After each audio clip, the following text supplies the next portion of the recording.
What's up, everybody? Heat Ratio Sports, fourth and go. Sorry, we're off to a couple minute late start here. But hey, we're here. We're here to talk sports. Philly, 4 for 4 plus, whole lot more. Super Bowl. Tom Brady. Coaching changes in the Sixers, obviously. We got to talk about it after tonight. I can't throw up the dubs because we didn't get that one tonight, but they've had some other ones. One of the hottest teams. Yeah, you can't. But hey, I'm Dave Gluckner. That's Marc Thomasine. What's up, brother? What up? What up? You know what it is. It's another Wednesday. It's not winning, but it's all right. But, we got to say, we'll have to touch on the Maxey game he had the other night, too. Hell of a performance. I mean, he's been coming on. Just a lot of good stuff from this team, even though tonight was not. But yeah, and you know what? I hate to say this, but you come off such an emotional victory and excitement down at the Wells Fargo. I don't want to say I expected it tonight, but I'm not too surprised. I'm at least not surprised that it was close. I am surprised that the Wizards pulled out a win, but we'll get into that and a whole lot more. Let's start with the NFL weekend that was, and when we come off, obviously a weekend before that where every game came down to the final possession, and you get out in this Kansas City game, the first game of the docket, and the Chiefs are up 21-3. You're like, come on, just all I wanted was a game. Take me back to the divisional round. And, oh, boy, did we get a game. And I think the tides turned, obviously, with what happened at halftime, right? With the Chiefs opting to go for the touchdown with 5 seconds left and throwing the ball within the boundary, not past the end zone line. Tyreek Hill getting tackled, clock running out. We go in 21-10. Bengals get the ball at half, and there's just some life and juice. I really think that was probably the biggest play of the game. Yeah, no, it absolutely was. I mean, it to me, it was Andy Reid and the Chiefs smelling themselves. They were like, they thought they had this in the bag. And I'll be honest, I mean, I thought up until that point, I was like, this is exactly how I saw it going. Chiefs are going to dominate because they're playing with a lot of momentum, and they move the ball well in offense early.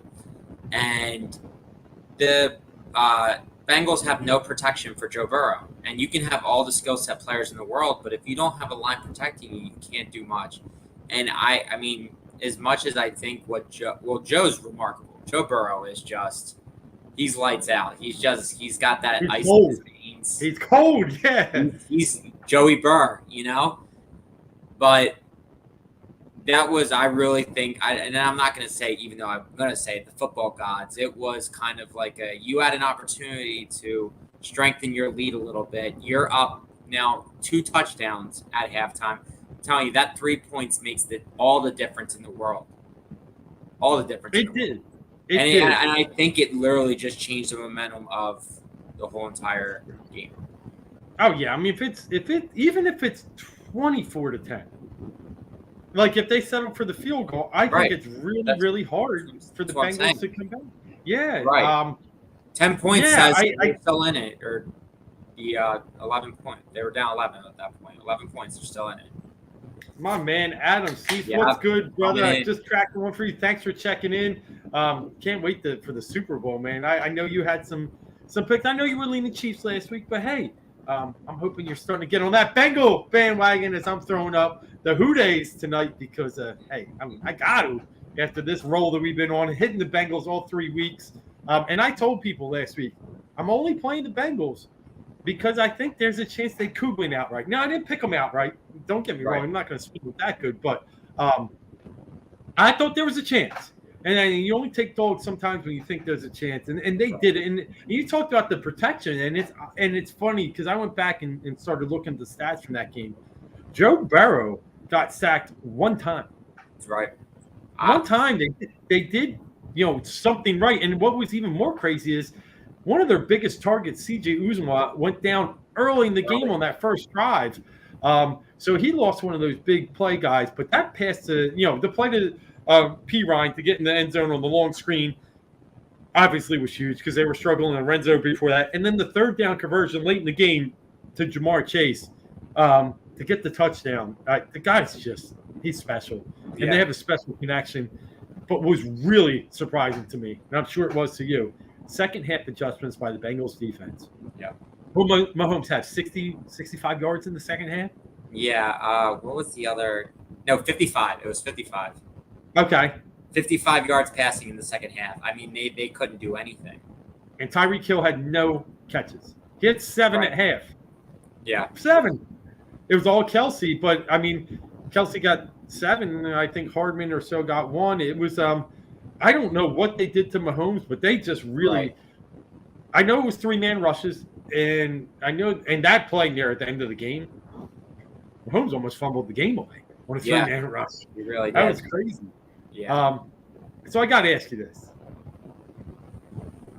You know, coming off one of the best victories probably they've had to beat Buffalo like that. Was that loss worse than the win the week before? Was that loss? Say that again.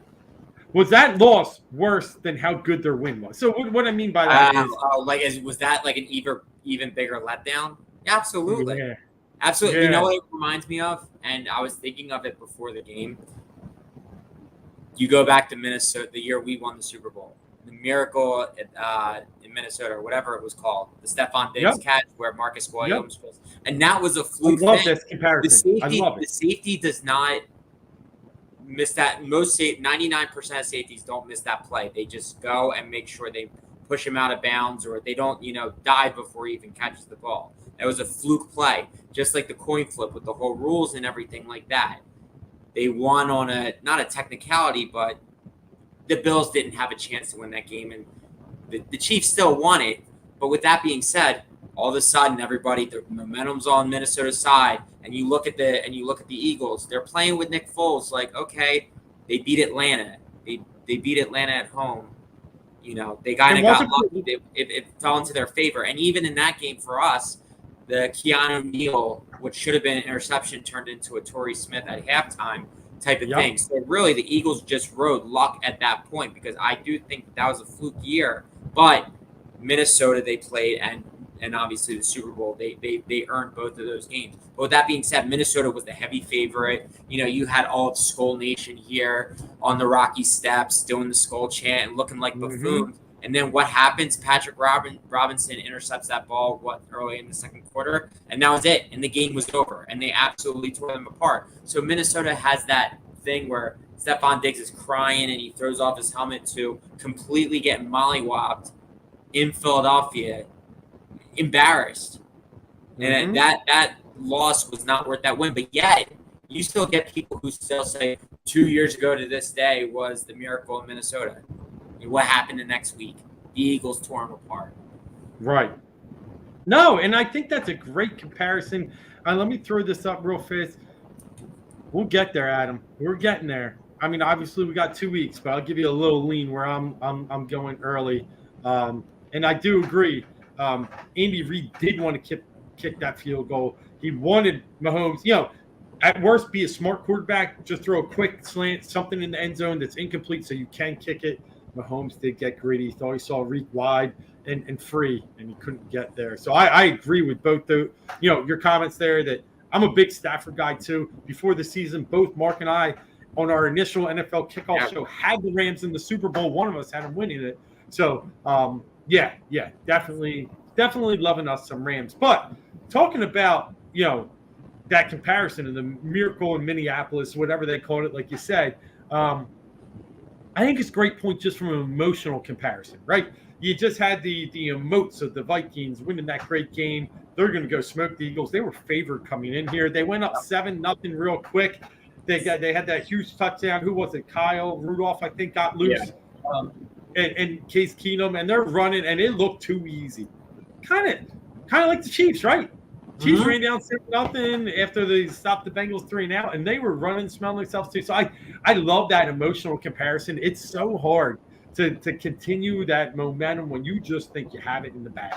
And that's once they got frozen for a second, that was enough for Joey Ice, my man Smoking Joe, just to be calm and cool and take the team down to where they needed to go, convert when they needed to convert.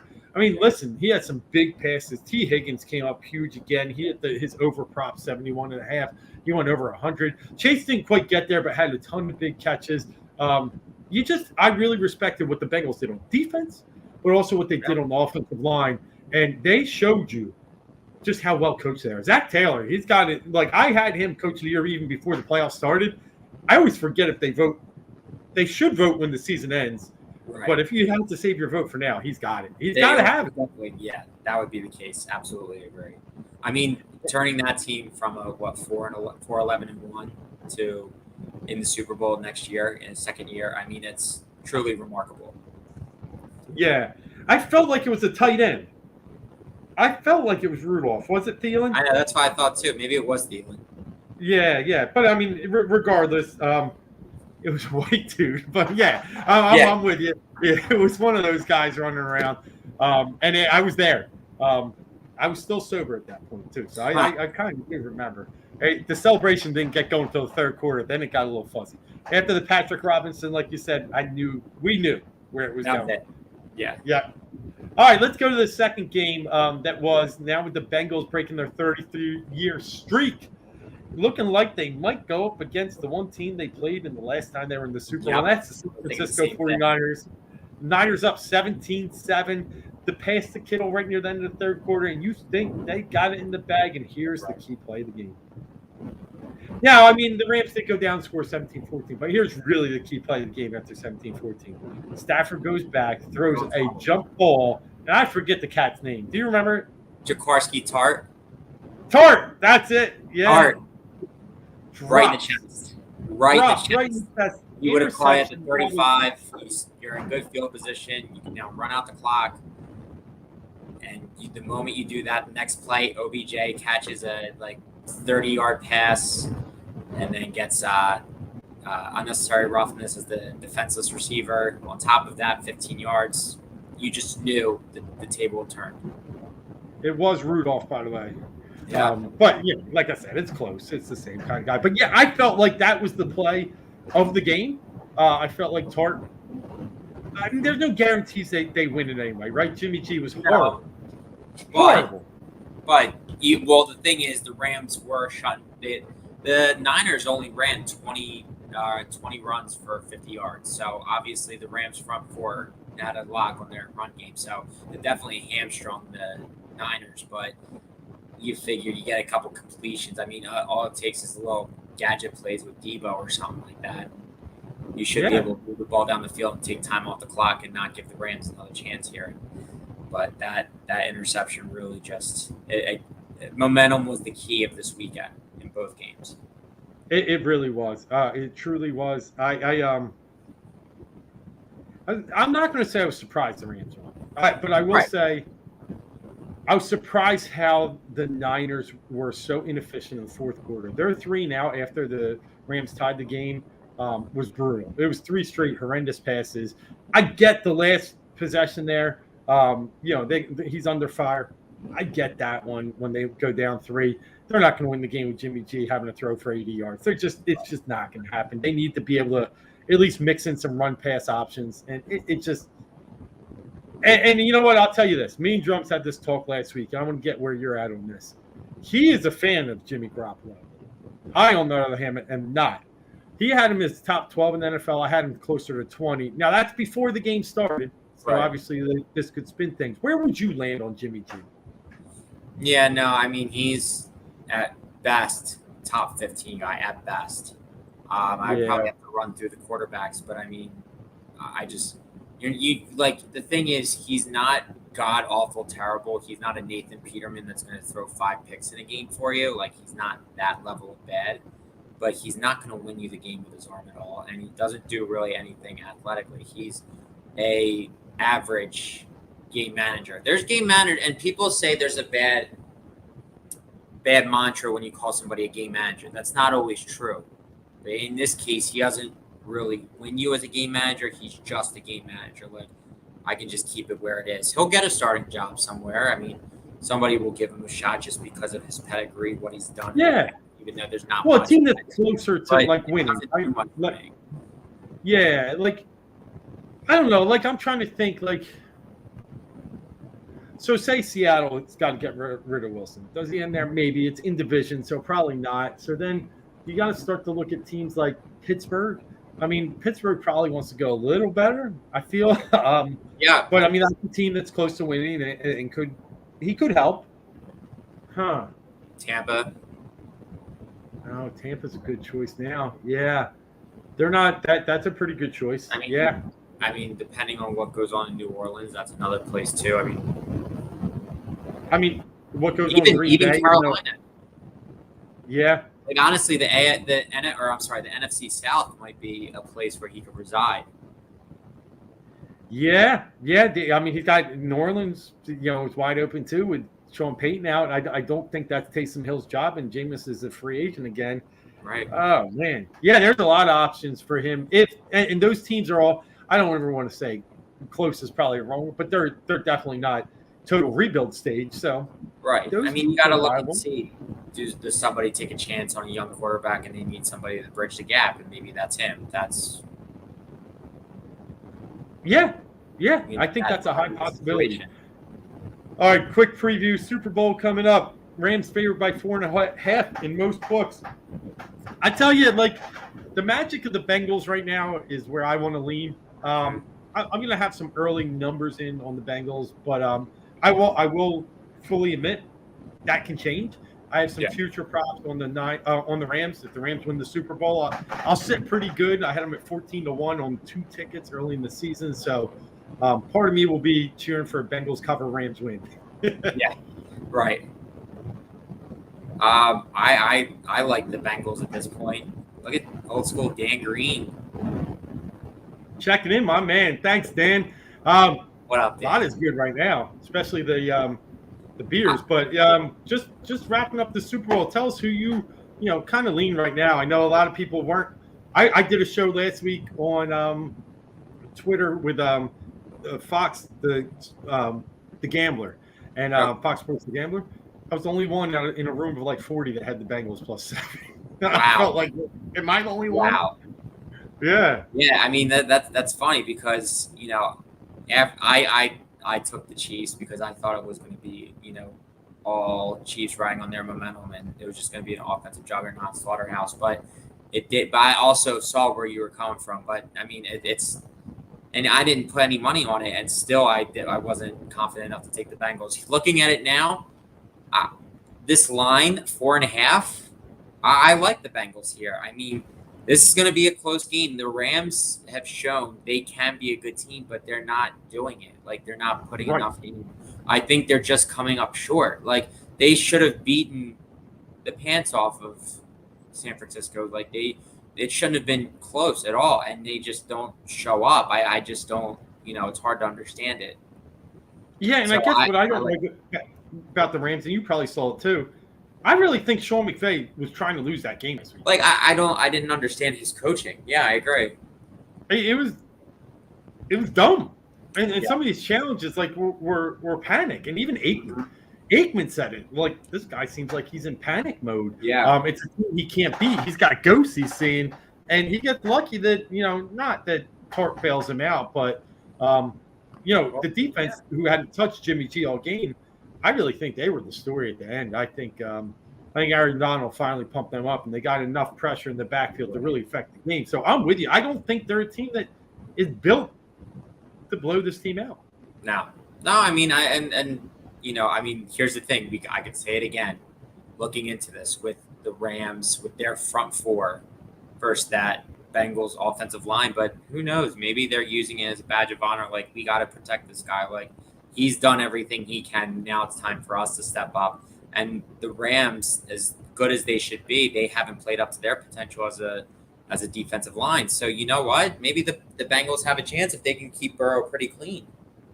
Yeah, and I mean, you give this guy 2 weeks. And I mean, obviously, you're giving McVay 2 weeks too. McVay has been here. So give him that option, but McVay didn't look too good the one time he showed up. I was going to say that was nothing. That was terrible. Terrible.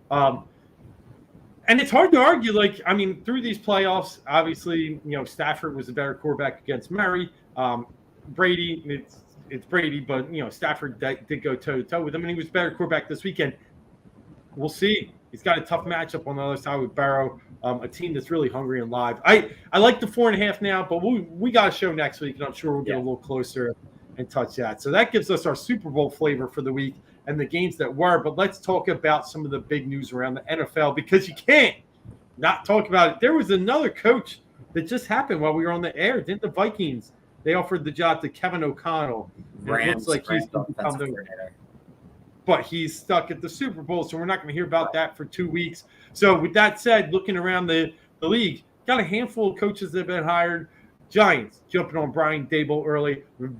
Raiders making a big splash with a boy that we liked last year, Josh McDaniel.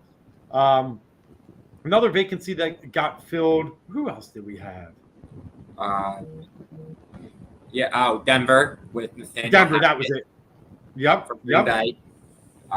Let's see. Who else? We have another one? Maybe not. There's still a couple jobs available. We got New Orleans, Jacksonville. Who else is out there? And I feel like I'm blanking all of a sudden on all of these, but yeah, a couple jobs to be had. I mean, look, and then we have the Miami job, and that's really the center of controversy right now. Oh yeah, the San Fran coordinator. They're looking at. I forget his name. Little squirrely guy, Mike. Not Mike Jones. The 49ers offensive coordinator is Mike McDaniel. Oh, Mike McDaniel. Yeah. Yeah. The reporter's name was Mike Jones, who asked him. Okay, I saw this before. And then you got Miami, like you said, big spot. Jacksonville hasn't settled in yet, right? Houston still. I saw something tonight that Gannon was still in play for Houston. So was our backup quarterback a couple years ago. Okay, Josh McCown. The whole thing is, so the story about that is the Texans don't want to hire him without any experience because they think they're going to look dumb for doing so. A lot of people think that maybe they do hire Gannon, which, again, I don't think is any better, and then bring on McCown as OC and give him his shot. Yo, I got to break off for a second here. Yeah, Dan. A little lucky on that one. I will say I had 6.5 as well. Had to sweat that one, but it just looked like a live line. Charlotte had one in Boston previously. So hey, I'm glad you got a little on that. Always fun to get some during the week unexpected money because I'm very light during the week. I like to play some props, some one-off games, nothing huge. So that's always nice. Glad you got some Hornets action. LaMelo playing well. Obviously, the Hornets are a fun team to watch. But, a lot of coaching carousel and the big news, obviously. Let's touch on it. Yeah. And that's Brian Flores coming out with a lawsuit against the NFL for racial discrimination. Here's my thing. Good on you. If you truly believe, and I know you truly believe this because you came out and did it, that you were discriminated against, that you were paid to lose games and then fired, and then, other teams are really circumventing filling the quota with the Rooney Rule, right? Yeah, the Rooney rules, and really are deciding before the interview. Yeah, call these guys out, and by you doing it, you probably are somewhat doing a career suicide. Yeah, maybe not quite to the level of Kaepernick, but you are putting yourself at a position that that getting a job in the NFL again will be very hard. He's biting the hand that's feeding that was feeding him. Yeah. Yeah, it takes bravery. It takes courage to be able to do this and to stand up for something that you believe in. And I applaud him. I don't know, that's what I don't love the QB quarterbacking. The armchair here, the couch. Here's the thing: we don't know behind the scenes what Brian Flores is. We know what we see on the sidelines. We know what we see by the results, and by the results and what he was on the sidelines, I do think this guy absolutely deserves a job. Didn't deserve to get fired. They had a great middle of the season. What he is, a hard ass behind the scenes, we'll see. That stuff will come out, right? But Bill Belichick's a hard ass too, and he's been doing it forever, and it doesn't matter because he has results and he wins all the time. I mean, the thing is, I think we looked at this when we saw the Miami firing Flores as a shock. I don't think anybody really expected that one. Probably some of this stuff started coming to light, or he expressed his dismay with the team. Something obviously triggered this and he went against the grain. I mean, he won games and put them in bad draft position. But then they can go and look at like why did they make the deal that they made with San Francisco? Like they were banking on getting Jamar Chase this year, so they moved up and then they moved back when they cut or they trading with the Eagles. I mean, we benefited, because they decided to do that. Like, they're just as responsible for this mess that has happened too. And now that you've been exposed, and it doesn't look good. No, it doesn't. So we'll see what happens in the Brian Flores saga. What really does. Hopefully, the guy gets a job somewhere, right? And I do hope that one of these new hires, whether it's Bieniemy, Leftwich, I really, it's got, and not just for equality, because I do believe in that, but just for these guys have earned it. Like, that's why the McCown news is so wild to me. Right. These are putting out offensive. They are at an all-time high in Tampa and Kansas City. These guys deserve a chance. I hope we see one of them in one of these jobs. Maybe Jacksonville. Dan checks in. Yeah. Will be and should be. I think those are great words, Dan. Will be and should be. And the two guys, I just absolutely. So right, those guys deserve it. Like, you don't want them to just fill a position just because they have to fill a quota. And I think that was the problem with the Rooney Rule to begin with. It was something that the NFL put in place to cover themselves, but then they're even screwing it up.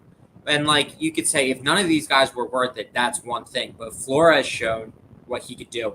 The firing of Dan Cullen in Houston, he got 4 wins out of a team that was slated to be the worst team in the NFL, and they played a lot of teams hard. That's without Deshaun Watson. That's with scrubs. Davis Mills is your quarterback, and you fire him after 1 year just because it didn't go according to plan. But it's not his fault that Deshaun Watson did what he did and decided to sit it, like a mix of him not wanting to be there anymore and anything like that. He gets fired. Like, there has to be justifiable cause. And really, in that situation, I think he deserved the second year. You have to be awfully terrible to get canned after 1 year. And I don't think that he did that. I think he got the most out of that team. Now, if they were eventually going to move on a year or two down the road, that's fine. But he didn't get a fair shot. Why hire him in the first place? Why do this? Now you got to change things up again. Again, it's not his fault that happened. So really, the NFL set themselves up in a bad place, because you could see it's like a fraternity, and I think part of the things that happen is everybody has their guy, and they do a lot of retreads. There's too many retreads where there's guys who deserve their first shot, like Leftwich. Now he's going to get his, whether it's this year or next year. But Bieniemy should have been hired last year, and he wasn't. Sure. Now he's not hired this year. Like, it really doesn't make sense. Like, I don't know. I mean, if it were me, I probably would have taken Bieniemy over Sirianni. Like, when it came to it last year, like, what did he do? And that's kind of like when I look at Houston potentially hire Jonathan Gannon. Like, they say he's this wonderkind whiz kid. What did he do to earn that? Like, Bieniemy would be a better hire, in my opinion. It's weird. And, I would say the one argument against Bieniemy is that it's a read-run team. But at the same time, like, you saw what happened with Peterson. He got his shot here. Whether it was to his doing or not, he won a Super Bowl. Like, obviously, he's a good coach. There's coaching in there somewhere, and he's under the tutelage of a guy who's very well respected, Andy Reid. I think he deserves a shot. So it's just like they literally could have avoided all this. And because I thought there was a rumor that was the Giants were going to jump on Flores when he became available, because he wasn't available at the time. Anyway, it's the NFL they don't do themselves any favors, and that's the problem that we're looking at here. Yeah, and not even, like you said, favors. You can say what you want, but they really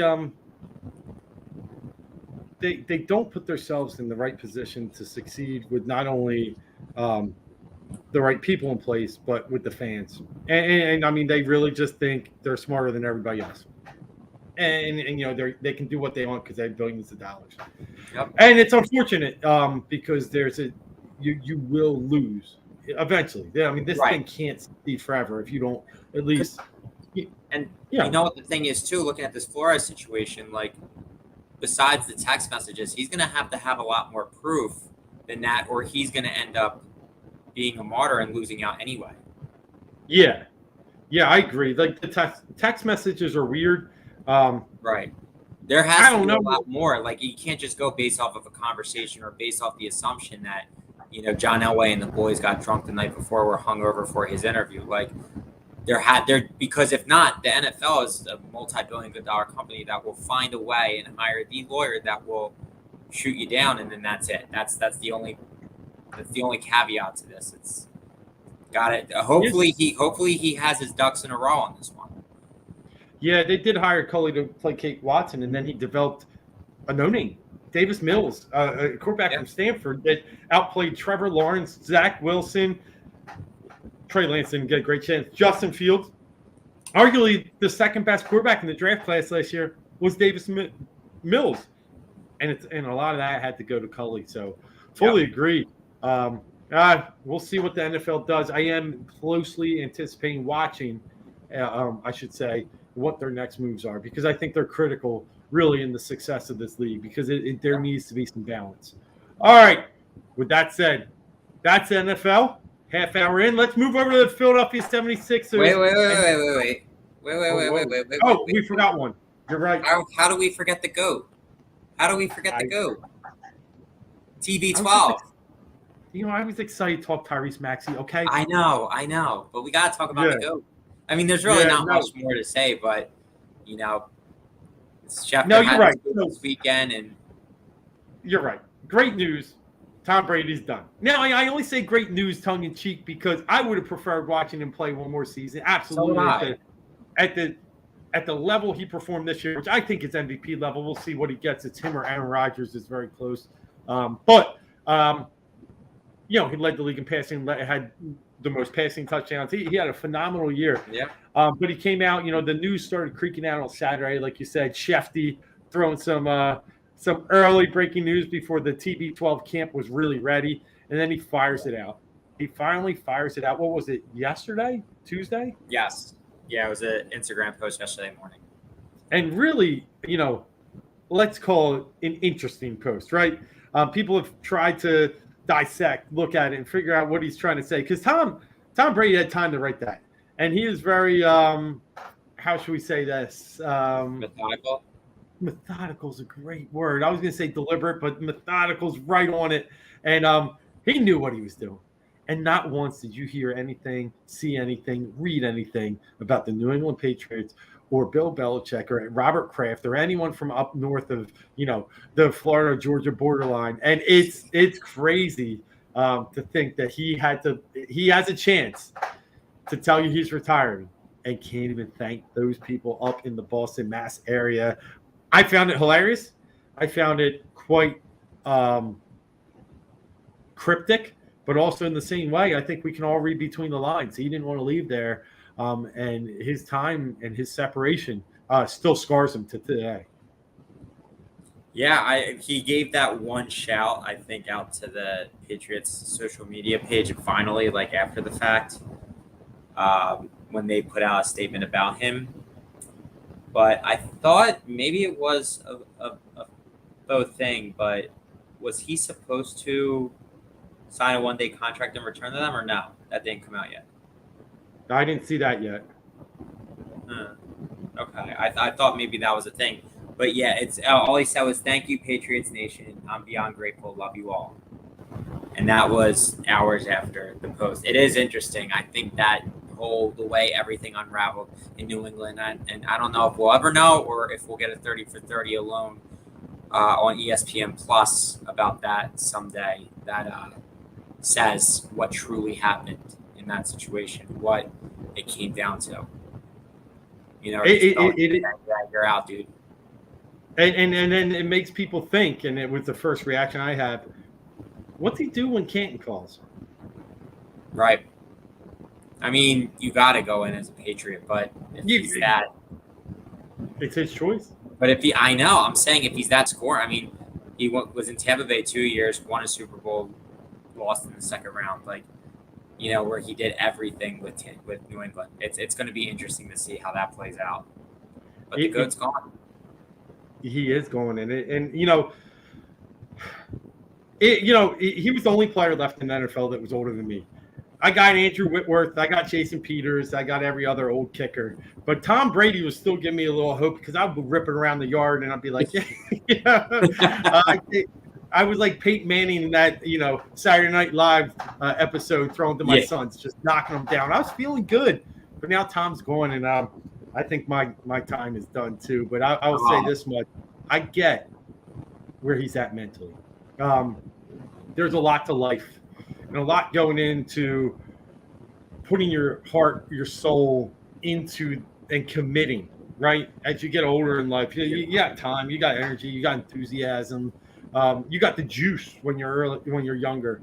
The world's your kind of Mount Everest. Like you can climb it and you can do it.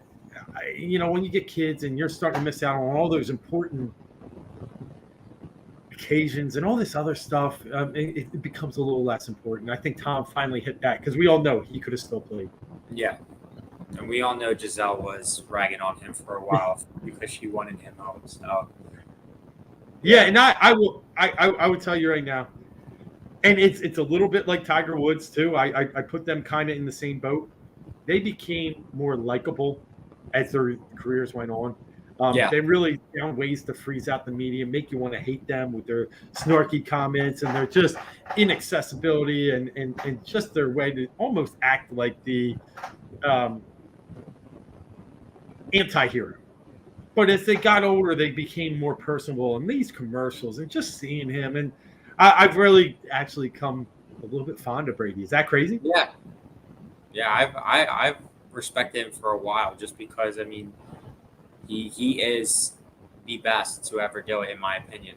And respect is different. Did you like? That's where I started to like. I actually like him. Like because I look at it like if he were my quarterback, I would love him. Like, you know what I mean? Yeah. Like I can't be mad. Like I can't stand Belichick, but it is what it is. But Brady was kind of hell bent to that organization and did the Patriot thing in the Patriot way.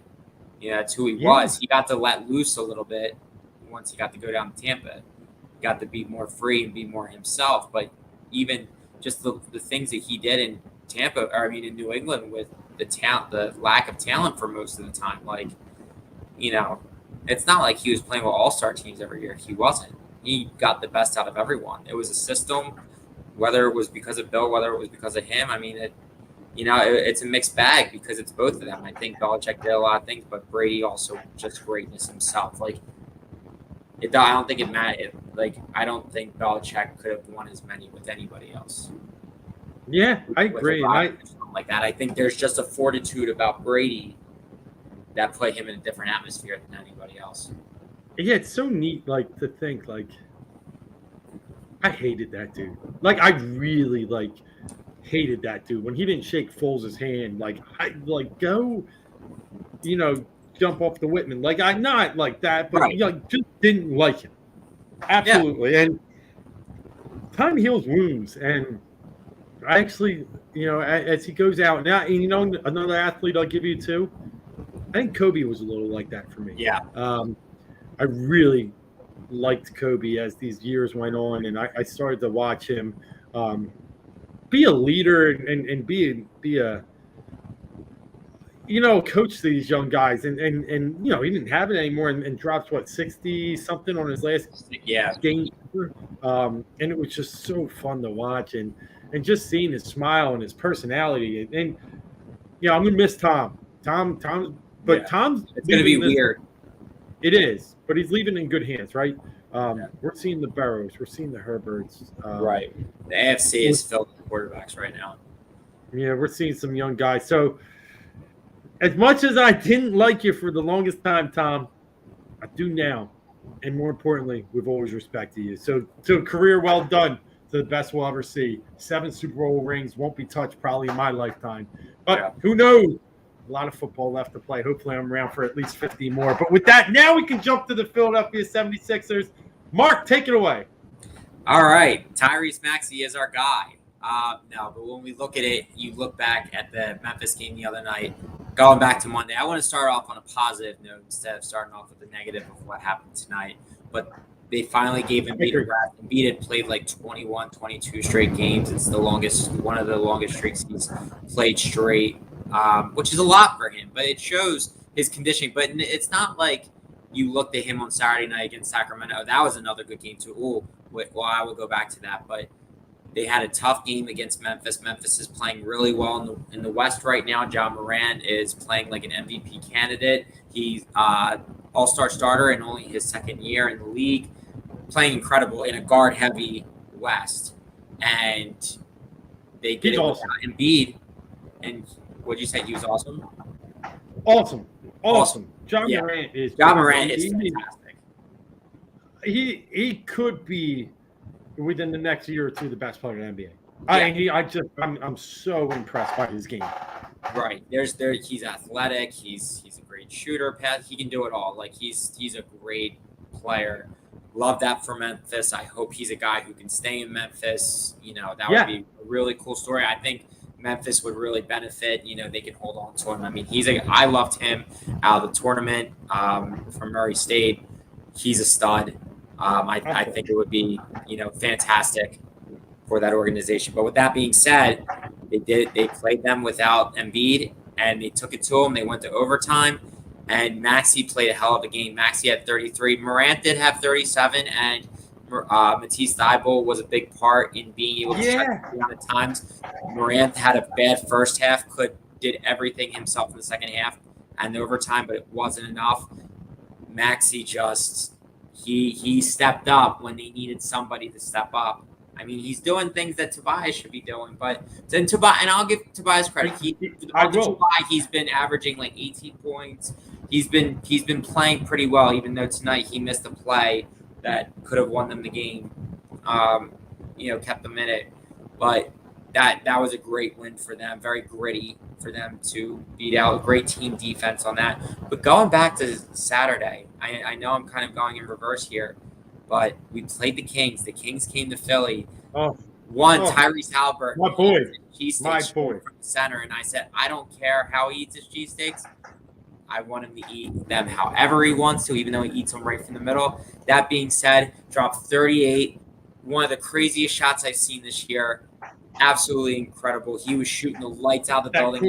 That corner fadeaway? Yes. I mean, that was like better than the Kawhi shot that beat us. It was kind of like a similar thing, off run to the edge, but it was a 3-pointer, and literally it was a 1-foot fadeaway back, falling backwards out, into the crowd. He played incredible. He was auditioning, but he probably wasn't, because I don't know if it's going to happen or not, but he's an absolute stud. Are we in? I got my Tyrese rookies, man. I love me some Halliburton. I'm loading up. I think he's a player, man. I'm big into Tyrese Halliburton. I'm with you.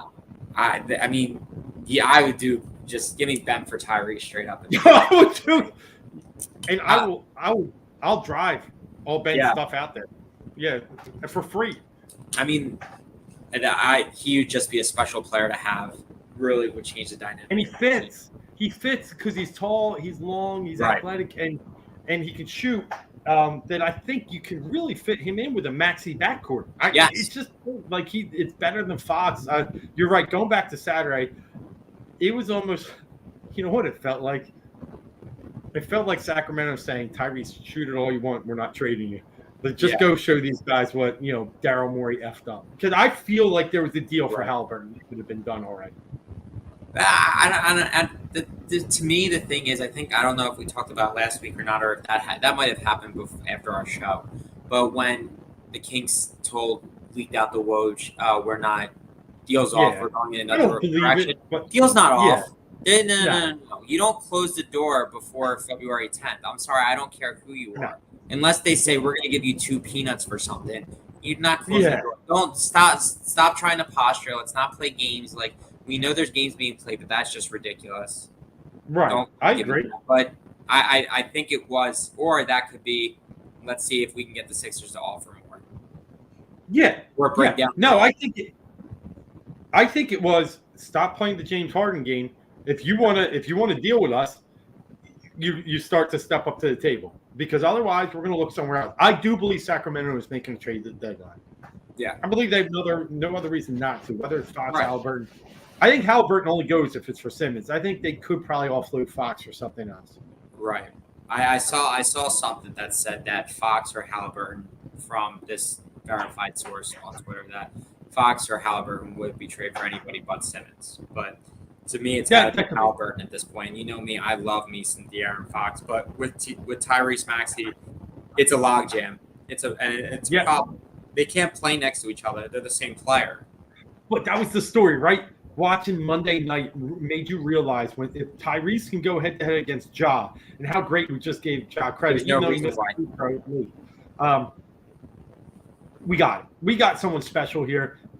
As much as we both are big De'Aaron Fox guys, they're almost similar. Like they're too similar, is what we've said.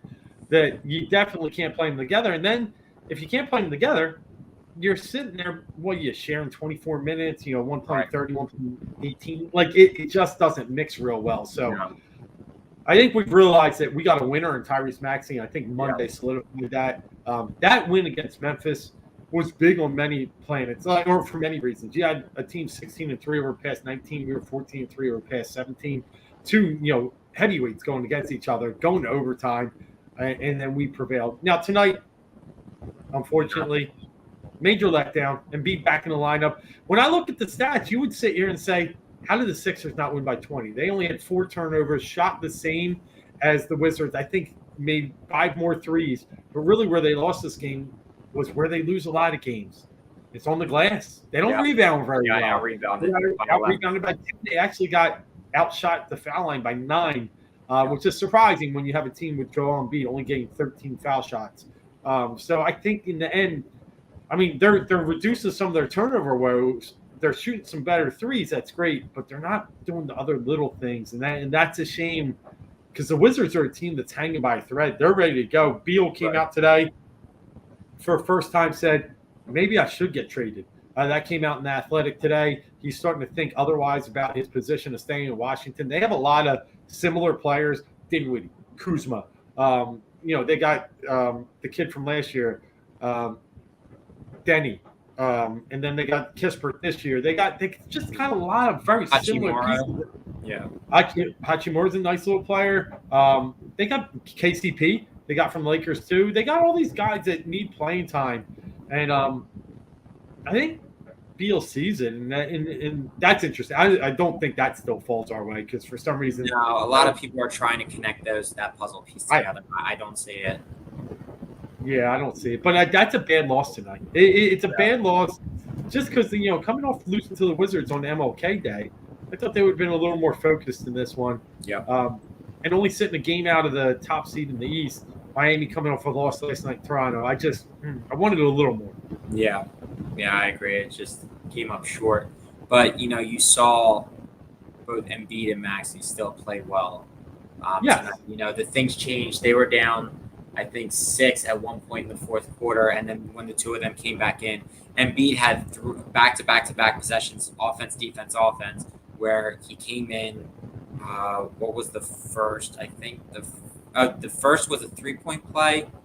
Then he went on defense. He got a stop, and then he went back and he had another nice fadeaway shot. It just shows how much of a difference maker he is. And then Maxey, the way he was pushing the ball up the floor, him and Embiid were doing the give and go game, and Maxey tore down. This was about 5-6 minutes left in the fourth. Maxey took defenders with him right down the middle of the lane, kicked it out to Yang, and you just see that offenses are now really starting to pay attention to Maxey, and it's showing you the maturity of what's going on and how good of a player. Going back to the point where Maxey could be our guy because teams are starting to pay attention to him, and he's still playing well. He is. This leads me to this one point, and I don't know that there's a definitive answer, and it definitely changes daily. But after watching them beat the Memphis Grizzlies without Joel Embiid, and Memphis was fully stacked that night. Don't take anything away from that. And understanding that their record in the past 19 is now 15-4. Can this team, and being only a game and a half out of the top spot, can they win with the team as constructed if we don't make a Ben Simmons trade? Is it possible that these Sixers could actually, with the rise of Maxey, the more inspired play of Tobias, could they actually be competitive and make the finals in the East? I think it's a question worth asking. I think the Eastern Conference Finals is a possibility. Past that, okay. If you get Milwaukee or Brooklyn or even Miami at the right time, those are teams that I think just have more in the tank. Like when you put it all on Embiid on Embiid and a young Maxey, because realistically that's what it would be. And you can't guarantee that Maxey in the second year is going to be up to that task of going night after night. I think he's got the heart of a lion and the heart of a champion, but we need to see what he can do in the playoffs. I do think he's not a guy who shies away from competition. I think he works hard. I don't think it's anything like that. But like a point that I talked about at the Steam Pub last week, in regards to guys at a certain age, what their capacity is in the playoffs and in the finals. And, with him only being 21 years old, I mean, it would have to all be on Embiid, and then Maxey would have to bring it up. And it's a lot to ask to not have that second guy. Because to me, Tobias isn't that second guy. Like, even though he's playing better, we're giving him his credit. It's not consistent enough. It's not good enough at this point for us to rely on him. So to rely on Maxey as that second guy right now, it's tough. That's why you get a Halliburton like that, somebody else who is going to score regularly. Like, we've only had a couple games where Maxey has gone crazy, like the other 33 the other night. He's going to get you 14, 15, 18 points, which is great. But you need a guy who can shoot the lights out of the building. And I think Maxey is probably a year or two away from being a constant 22-plus point per night guy. Oh, I agree. And I might not even need that much out of him. Right? Yeah, I mean, if it's just the two of them, then that's where I'm looking. But if not... No, I'm just saying, like... I'm saying if you can be a point guard and give me 18, with a team that has Embiid at 30 and, Tobias poured in 17, 18, I think we're well set. Because Ben wasn't giving you much more than 14.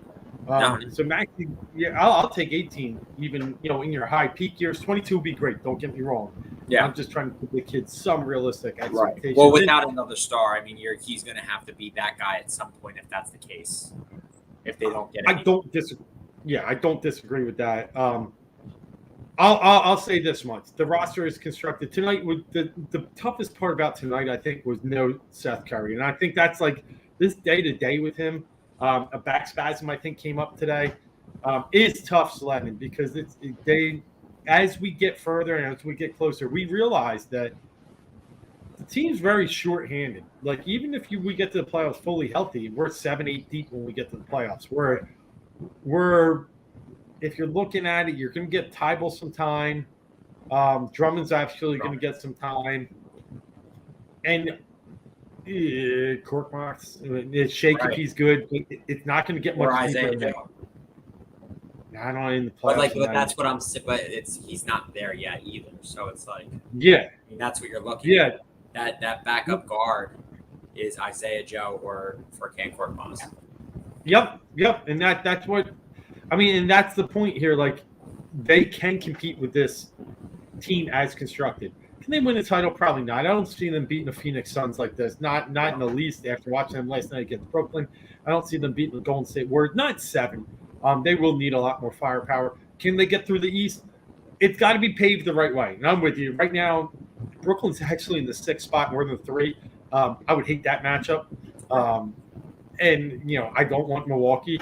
But outside of that, give me a Chicago, Miami. Even I mean, I know it'll be tough, but yeah, I could roll with that. So we'll see. I'll just say that the recent streak and the good play has given me a lot more confident that these Sixers, if we don't make a trade, will at least keep us interested and entertained through the playoffs. They're competitive, and I'm with you. I'll say Eastern Conference Finals is probably the tip of the iceberg for this team as constructed. Yeah. All right, one last one before we get out of here, Mark. We've talked a lot about, what could be, what might be. Any new news on the Ben Simmons front? Ben Simmons, so it's funny. The day after Tyrese Maxey puts the team on his back and wills them to a victory against the Memphis Grizzlies, Ramona Shelburne drops this piece from ESPN and it's being fed by Clutch Sports, and it's going through all the reasons why Ben is not here, why he hasn't shown up. Now Ben's in Morristown. He's right over, and he shows up at the Wells Fargo Center from time to time, the practice facility. So it's easy for him to get to. But the litany of things that he came out with the other day was ridiculous. It literally had to come right after the Maxey thing. And the thing is, Maxey is a Clutch Sports guy too. That's the one thing that's scary, is that he's associated with that company, that agency, that whatever the hell you want to call it, that circus. They go on. He goes on to say that Joel Embiid was really critical of me after the Atlanta series, but I didn't say anything to Joel after the Toronto series. I mean, everybody instantaneously was like, Joel Embiid was plus 90 in that Toronto series. One, because Kawhi was playing out of his mind, and Ben was averaging 11-5 for you as a, $38 million. Well, he didn't get his contract yet, but he was on his way to getting it as a number 1 overall pick.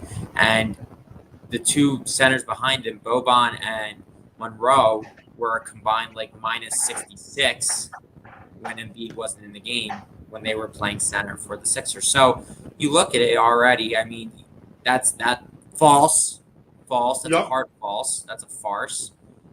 And then, he talks about Doc Rivers not flying out to LA to see him at the famous gym that he plays in. You told the team not to come. You didn't want anybody there. You didn't answer text messages and calls from Doc Rivers. And that's not even all of it, but those are the two biggest things where you can just flat out say, no, you're wrong. Legs were called. You don't have a leg to stand on. Yeah. It's sad. It's sad when guys like that are they realize it's over. And I don't mean over. He'll land somewhere, he'll play a little bit, right. But that they're trying to spin it and play something else. Like you said, he's out there playing at St. Joe's. They're catching cameras. He goes to the Y Morristown. They catch cameras. He's playing with these washed up Temple players that are putting Instagram posts up and trying to show them and trying to get some clout, in my opinion. Because why else would you do that? Get some followers, get some clicks, and it just go away. Go away. That's where you want to be. You're mentally scarred. You got mental health issues. You can't play here. Then go. Right. Stop with this, Me Too, whatever you're trying to do. I'm with you. It was just so convenient. You're right that it comes out right after that Monday game.